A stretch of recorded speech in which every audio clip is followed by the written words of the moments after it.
Bonsoir professeur, je m'appelle Edith. Je vais répondre les questions sur le chat. Et la question numéro 1. Les habitudes alimentaires de Colombiens et Colombiennes ont-elles évolué? Se sont-elles transformées au cours du temps et notamment lors des 40 dernières années? En accord avec un article de 2016 dans la revue PIM, les habitudes alimentaires de Colombiens et Colombiennes ont évolué et les 60% des gens suivent un régime pour manger des aliments qui sont bons pour la santé. En plus, les 39% des Colombiens et Colombiennes essayaient de manger moins gras, les 35% moins sucré et les 20% moins produits laitiers et les 18% moins de glucides. Pourquoi ont-ils changé selon vous? Et les Colombiens et les Colombiennes, vous changez les habitudes alimentaires parce qu'ils ou elles souffrent d'une maladie ou avaient une allergie à un aliment. Et la question numéro 2, comment lutter contre l'obésité? Quelles solutions sont proposées dans la vidéo? Et dans la vidéo, une femme est dans une école dans la ville de Royan qui appartient à un réseau qui s'occupe de l'obésité de l'enfant.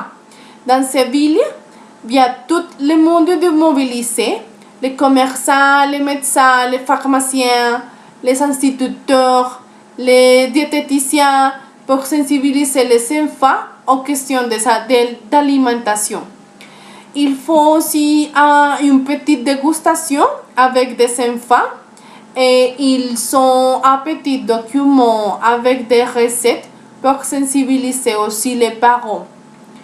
Et quelle autre solution de lutte contre l'obésité connaissez-vous? Et les autres solutions sont par exemple cuisiner des plats avec des produits naturels et non des produits industriels, tout prêts et emballés, et équilibrer des plats et rations alimentaires, éviter autant que possible de manger en des heures fixées et faire une activité sportive régulière chaque jour durant 30 minutes comme la marche. Et les questions numéro 3, calculez votre IMC, quel est-il? Êtes-vous en surpoids selon les indications du documentaire? Mon IMC est 24,54. Selon les indications, est normal. Quelles sont les conséquences négatives de l'obésité sur l'organisme? Et les conséquences négatives de l'obésité, surtout à l'âge adulte, sont diabète, et hypertension, arthrose et maladies cardiovasculaires. Et les conséquences médicales du surpoids sont parfois dangereuses et l'apnée du sommeil, par exemple, conduit à de graves problèmes respiratoires. Et de combien d'années l'espérance de vie diminue-t-elle pour les personnes obèses selon les documents? Et l'obésité peut diminuer l'espérance de vie en 13 ans. Quel aliment apporte du sucre lent et des sucres rapides? Et les aliments qui apportent le sucre lent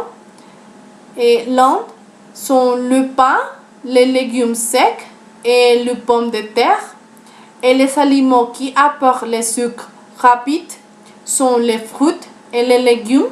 Ces aliments apportent la majorité d'énergie que les personnes ont besoin.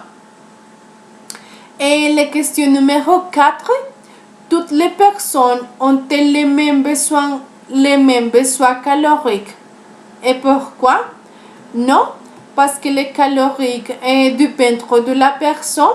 Par exemple, un homme avec une activité normale et une taille moyenne besoin de 2200 calories et une femme besoin de 1800 calories par jour. Et un autre exemple, c'est une personne qui fait du sport besoin de 4000 calories par jour. Et la question numéro 5, est-ce que nous consommons de l'énergie en dormant? Beaucoup ou non? Oui, toutes les personnes consomment de l'énergie en dormant, mais les consomment n'est pas beaucoup. Et par exemple, normalement, une personne du poids de 80 kg peut consommer environ 69 calories par heure. Et ça signifie que ces personnes consomment environ 52 calories dans 8 heures. Et la question numéro 6, quelles sont les causes de l'obésité selon la vidéo? Les causes de l'obésité selon la vidéo, ce sont que les personnes mangent les aliments qui ne sont pas bons pour la santé. Par exemple, les repas rapides, la pâtisserie et les produits avec beaucoup de sucre. Et comment prévenir l'obésité? Quelles solutions connaissez-vous pour perdre du poids? Et les solutions pour perdre du poids, ce sont pratiquer une activité physique avec plaisir, pour brûler des calories et se réconcilier avec son corps en exprimant tout son potentiel, avoir une alimentation certes hypocalorique, mais équilibrée et idéalement élaborée par un diététicien et pour éviter de perdre du poids très vite. Bon, et c'est tout. Merci.